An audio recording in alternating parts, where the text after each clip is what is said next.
Hey, Juan here. In today's video, let's talk about the role of a product operations manager. Product operations has been around for some time, but in the recent years has become more and more popular. And you can see that there are more and more people having the title of product operations manager. In this video, let's talk about this role. What are the responsibilities? Who are the people that could be considered in this type of role? So a while ago, I tried to visualize a hierarchy of needs for product managers. And in here, I represent all the different stages. What are the responsibilities of what a product manager has to do, or people that are developing products? When you think about a product operation manager, they are going to be working in most of these stages because one of the main roles of a product operations manager is to make sure that the machinery, the development, and the delivery of producing those products is running all the time.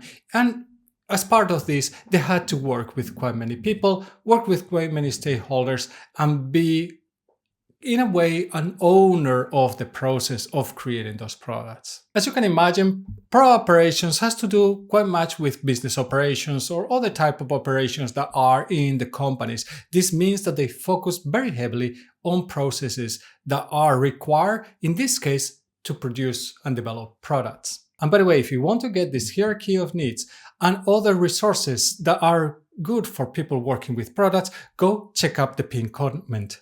And as you can imagine, because they're in such a central position, one of the roles that product operations managers are going to have is alignment between the different teams. So think about R&D, product managers, product designers. There are their go-to-market counterparts. They're going to be the person that is trying to make sure that these wheels are really engaging properly and that the machine of producing the products, getting them to the market, is running properly. So let's go now through some of the responsibilities for a product operations manager. So as you can imagine, one of the main ones is going to be setting up processes and ways of working for the teams. And sometimes this is going to also resonate or go into the direction of designing or defining which ones are the tools that they're going to be using to do their job.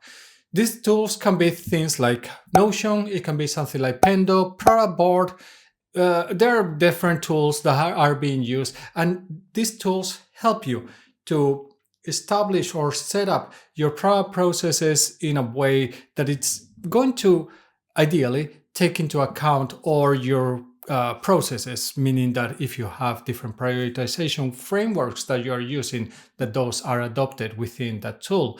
If you have a portfolio that you have to manage, that all the products are visible there, that you can see or understand the amount of resources that you are putting for each team, and if you have actually the capacity to deliver the plans that you want to or that you have laid out. Another aspect of product operations manager is also going to be, again, very process heavy, is to understand the quality of the product. They are not owners of the product quality. They are not the ones that are driving it, but they have to understand where is the level of the quality of the product.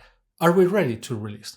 Have we introduced some regression, meaning that have we introduced problems, bugs in things that used to work and suddenly they don't work anymore? So imagine a save button that used to work. Now you click it, doesn't do anything. That's not how you want to get out to your customers. And there are other things, obviously, that are related to quality. I have a video talking about product quality. If you're interested, go check it out here. But it's not just about the regression. They also want to see that new features really are working before you go out.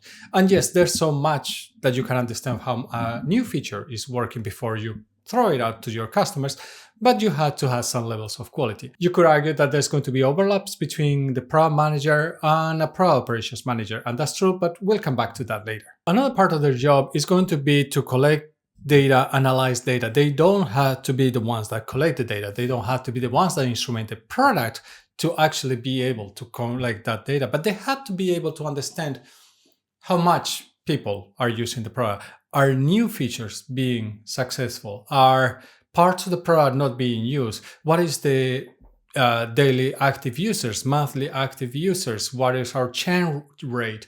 There are many KPIs that, as part of a product operations manager role, you have to define. You have to understand what are the key performance indicators for your product, what are the OKRs also for your product, being able to create those dashboards, analyze them, and track them, and make sure that you are going the right direction and that you are not potentially losing business in your product. That's certainly part of the role of a product operations manager.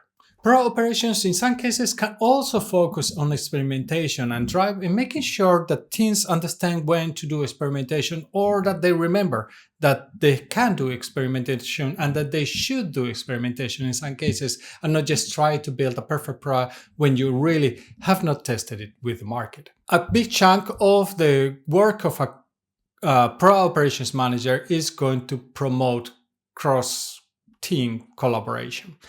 They need to really get the teams aligned. They really need to get the teams to understand what each others are doing. That, for example, R&D is aware of plans from marketing that might affect them, and vice versa. So marketing understands what R&D is doing. And you could say that one of the big roles of product operations manager is really get this product trio, R&D, product manager, product designer working together and really driving and owning that product. And the product operation is there to just facilitate the work. I wouldn't say just, but it's there to facilitate the work, to make sure that the things are moving forward, that the processes are there, that they don't hit roadblock after roadblock, so they can actually concentrate on finding that product that really is solving the needs of the customers and bringing value to them. Another part of product operations managers, and this is maybe not something that I have seen very commonly done, but I think that is very important, is that part of their role is to coach and help the team develop. Give them a career path, give them a growth path for them to develop, and how can you train them to actually get better and be better at doing their job. This is going to end up in better results of what type of solutions you're building, how well you understand your customers, how well you understand the layout, competitors, and whatnot. That is going to, in the end, produce better results, and in the end, is going to produce better results for the business. This is obviously a long-term effort. This is not a short-term thing, but something that you have to have in place if you want to really get better teams, and if you really want to promote promotion and engagement and really retention from the teams that you have in the company. And another big part of product operations manager is that in many companies, when you have many different teams, imagine a large company, not just a small company of less than 100 people, but imagine companies that have over 1,000 employees and you have many product teams. The levels of product management can be very different. The levels of knowledge of practices around product design can be very different. How do you make sure that you have a consistent level and maybe a consistent way of working? I know that not everybody is going to agree with this. Some people will say that, hey, every team has to work on their own way. And this can work really well when you have teams that are in power and teams that really know what they are doing, and they are senior teams. When you have more junior teams, this can be a little bit of a mess. The ways of working can be very different, and many things can fall behind because people just don't know that they have to do them. So I think that the role of a product operations manager is very important in helping having some common practices in the company and across the company, and how to train the people to actually level them up to be able to do their job. Make sure that they're bringing more value, they're building those better solutions for the customers, and in the end, of course, again, better business output for the company. So now let's talk a little bit, what does this mean in practice? So the first thing, and the kind of the elephant in the room, is like, how does this overlap with the role of a product manager? Well, in many ways, it overlaps a lot. And especially if you are thinking about very senior product manager, or if you are thinking about smaller companies, most of their responsibilities of a product operations manager will fall in a product manager. And in some cases, yes, it's not, nobody's going to take responsibility for them. But I think that, yes, there is a lot of overlap in the ways of working, and there's a lot of overlap in the responsibilities themselves. And I think that product operations makes a lot of sense when you have bigger organizations. And many times, if you think about especially B2C organizations, many product managers are going to be industry experts, but not necessarily product experts. A product operations manager can be the person that is trying to bring that knowledge to set up those processes and actually make sure that the team actually can do their job.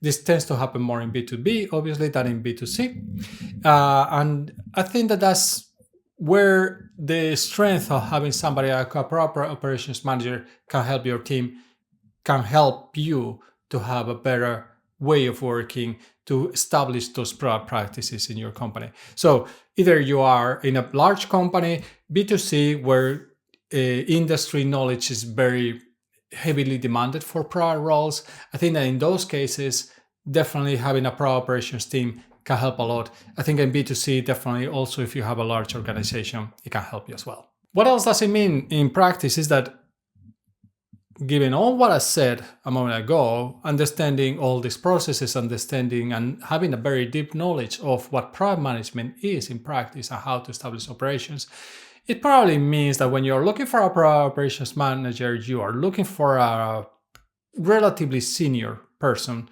more than a junior one. I have worked with some of product operations managers that were quite junior, but they were very well trained in product management and they did a great job. If you have people that are coming from consulting firms where there's a very deep knowledge of product management, probably you could get also good product operations managers. But then if you are from more like people that have been growing more organically in a company doing product management, probably you're looking at people that are more senior, that have been doing product management on their own, and they have been learning by doing or learning also on their own, but maybe they don't have so much these certifications and different type of education around product management. So that's why I think that in most of the cases, seniority is going to be somebody that is going to be quite important to get somebody that is experienced in product operations manager or get somebody that really can do the job. So maybe the question for you now is that, do you have product operations manager in your team or in your company? Or have you seen companies that have product operations manager? What type of profile of company is the one that you're working? I would love to hear to understand better which ones are the companies that really are using or having product operations managers in their companies and which ones are not. I have been some companies that have product operations managers, some companies that have not. And I have been in both in different big companies and smaller companies, and it was different in all of them. So I don't see that there is a consistent point of view in which companies have product operations. Please let us know, share your knowledge with all of us. As I said earlier, I have put together a free resource for you to help you in your life or your learning path through product management. Go check it out in the description and the pinned comment down below. If you enjoyed the video, please give it a like, subscribe to the channel. If you want to know more about product operations, go check out this video. I will see you in the next one. And remember, stay safe.